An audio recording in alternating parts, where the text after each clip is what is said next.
Assalamualaikum warahmatullahi wabarakatuh. Kami dari kelompok 2 yang beranggotakan Alfi Syafa'ah, Aulia Irviana, Sintia Nindi Arum, dan juga Dia Silviana akan menjelaskan mengenai gejala afeksi.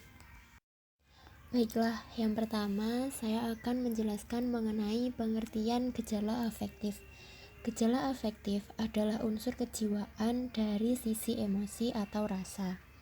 Rasa dapat dibedakan kepada rasa fisik yang berhubungan erat dengan alat indera seperti rasa asin dan rasa psikis yang lebih berupa rasa seperti emosi, sikap, dan juga moral.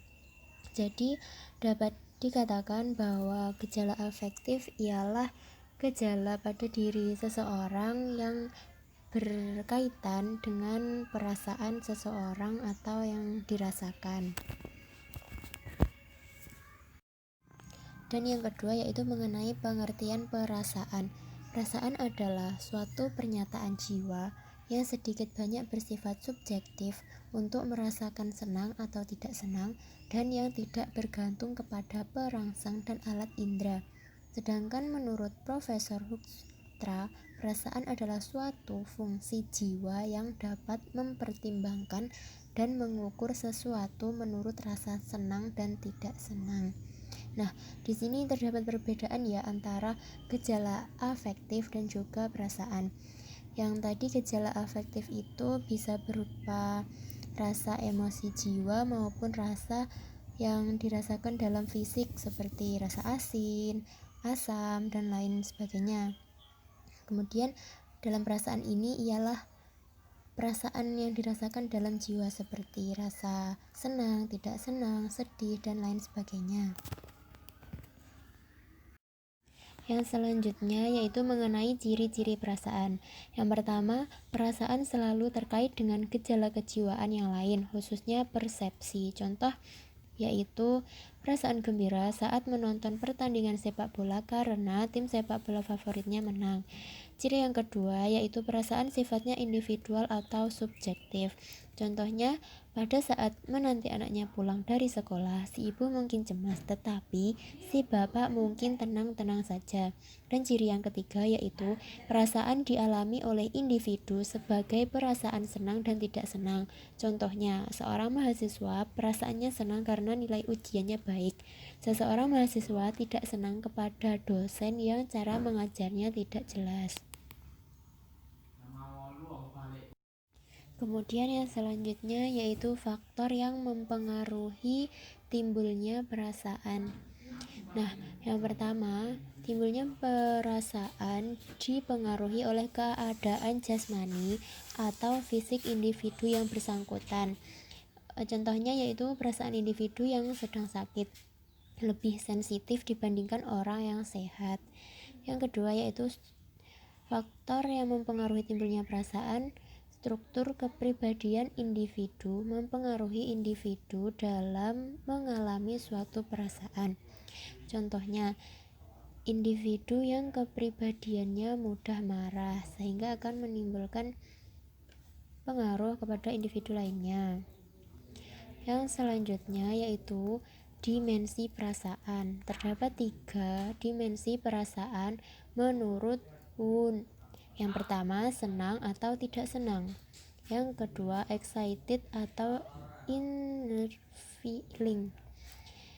Yang ketiga yaitu expectance atau release feeling. Selanjutnya, menurut Max Sinclair mengemukakan bahwa perasaan itu ada 4 macam, yaitu pertama, perasaan penginderaan atau indrawi atau tingkat sensoris, dan yang kedua, perasaan kehidupan vital, dan yang ketiga, perasaan kejiwaan atau psikis, dan yang keempat, perasaan kepribadian.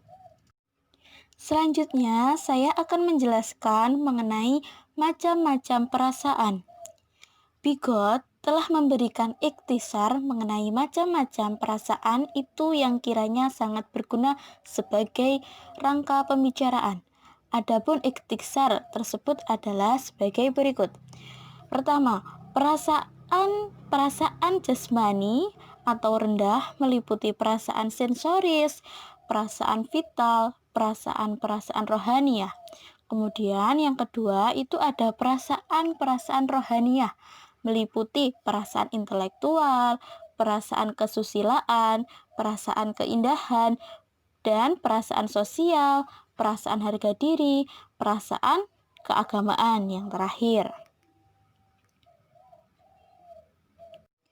Selanjutnya, mengenai pendidikan.